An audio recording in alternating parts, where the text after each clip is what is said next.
MTN News, Malayalam television network. Revenue വകുപ്പിന്റെ കീഴിലല്ല ഇത് വരുന്നത്. കാരണം കോടതിയിൽ അഫിഡവിറ്റ് കൊടുക്കേണ്ടത് ന്യൂനപക്ഷ ക്ഷേമ വകുപ്പാണ്, മൈനോറിറ്റി വകുപ്പാണ്. ആ വകുപ്പുമായി ബന്ധപ്പെട്ട കാര്യങ്ങൾ ആ വകുപ്പ് മറുപടി കൊടുത്തിട്ടുണ്ട്. ആ വകുപ്പ് അറിഞ്ഞാൽ മതി. റവന്യൂ വകുപ്പ് അറിയേണ്ട കാര്യമില്ല. റവന്യൂ വകുപ്പിൻ്റെ കീഴിൽ അണ്ടർ സെക്രട്ടറിയുടെ കീഴിലാണ് ഈ വകുപ്പിനുമായി ബന്ധപ്പെട്ട കാര്യം കൈകാര്യം ചെയ്യുന്നത്. അതിൽ വന്ന ഒരു തെറ്റിദ്ധാരണയാണ്. അപ്പോൾ സെക്രട്ടറിയും മന്ത്രിയും അറിഞ്ഞുകൊണ്ട് ന്യൂനപക്ഷ ക്ഷേമ വകുപ്പാണ് അഫിഡവിറ്റ് കൊടുത്തിട്ടുള്ളത്. അതിനെക്കുറിച്ച് പറഞ്ഞു കഴിഞ്ഞാണ്, അല്ല റവന്യൂവിന് അതിന് യാതൊരു റോളുമില്ല.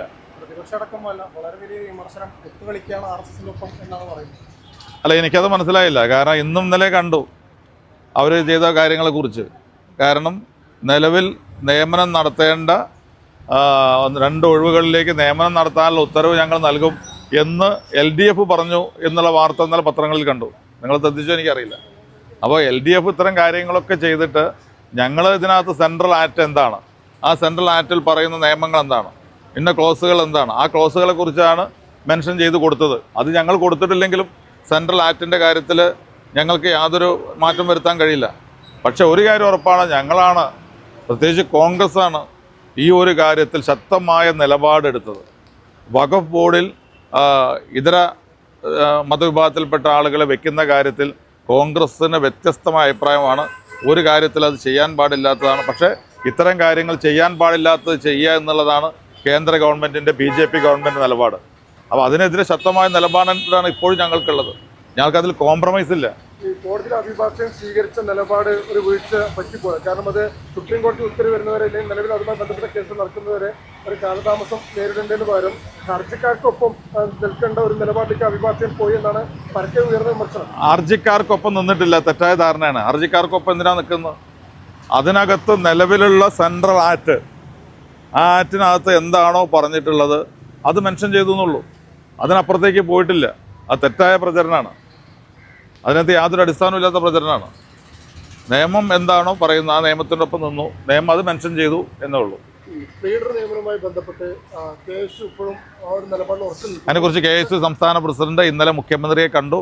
മുഖ്യമന്ത്രിയെ കണ്ടതിനെക്കുറിച്ച് അദ്ദേഹം മാധ്യമങ്ങളോട് പറഞ്ഞതിനപ്പുറത്ത് ഇനി ഞാൻ എന്തെങ്കിലും പറഞ്ഞു ശരിയാണ്. മുഖ്യമന്ത്രിയെ ഇതുവരെ നിങ്ങൾ മുഖ്യമന്ത്രി കാണുന്നില്ല എന്നായിരുന്നു. ഇന്നലെ മുഖ്യമന്ത്രിയും KSU പ്രസിഡന്റും പരസ്പരം കണ്ടു, സംസാരിച്ചു. KSUവിന് എന്താണോ പറയാനുള്ളത് അത് അവർ മുഖ്യമന്ത്രിയോട് പറഞ്ഞു. മന്ത്രി MP രാജേഷ് അടക്കമുള്ള ഒരു മാധ്യമങ്ങൾ കണ്ടപ്പോഴേ പഞ്ചായത്ത് ഭരണത്തിൽ തന്നെ പൂർണ്ണമായി കൂടി പറ്റിമറിക്കുന്നു, പഞ്ചായത്തുകൾക്ക് വേണ്ട ഫണ്ട് പോലും കൊടുക്കുന്നില്ല, സർക്കാർ എല്ലാ വിധത്തിലും പ്രതിരോധത്തിലാക്കാണ്, പ്രാദേശിക വികസനം തന്നെ ഇല്ലാതാക്കുന്നു എന്നുള്ള വിമർശനമൊക്കെ ഉന്നയിക്കുന്നു. ആരാ പറഞ്ഞത്? മുൻ മന്ത്രി രാജേഷ് അല്ലേ?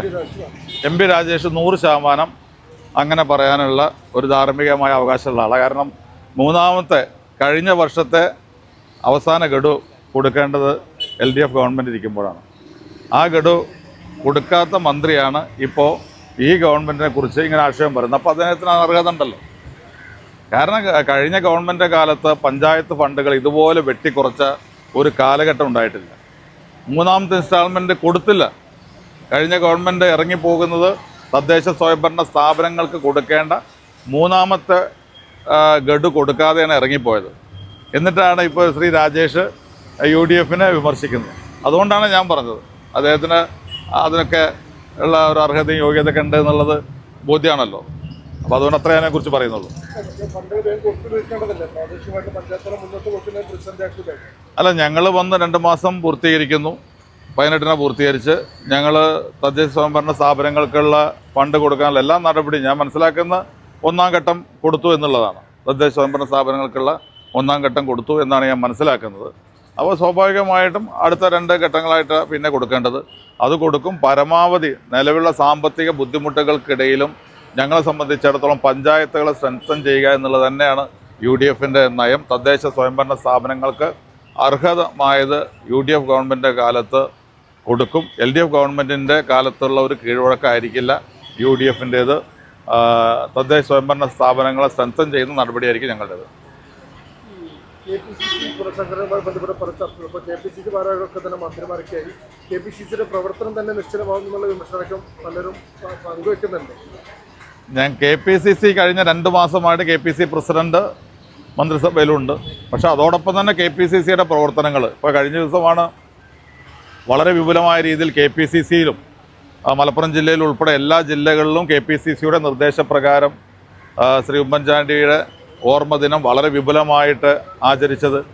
അതുപോലെ തന്നെ ദൈനംദിന പ്രവർത്തനങ്ങൾ മുഴുവൻ നടന്നു പോകുന്നുണ്ട്. പിന്നെ അദ്ദേഹം മന്ത്രിസഭയിൽ വന്ന സാഹചര്യത്തിൽ അദ്ദേഹത്തിൻ്റെ പ്രവർത്തനത്തിന് കുറേ കൂടി സ്വാതന്ത്ര്യം ലഭിക്കുന്നതിന് വേണ്ടി സ്ഥാനം മാറിയാൽ ഉചിതമായിരുന്നു എന്ന് അദ്ദേഹം നേതൃത്വത്തെ അറിയിച്ചിട്ടുണ്ട്. അതുകൊണ്ട് നേതൃത്വം ഇടപെട്ട് അതിന് ഉചിതമായ സമയത്ത് തീരുമാനമെടുക്കും. ഒരു ധൃതി പിടിക്കേണ്ട ഒരു കാര്യമില്ല. കാര്യങ്ങളൊക്കെ നന്നായിട്ട് നടന്നു പോകുന്നുണ്ട്.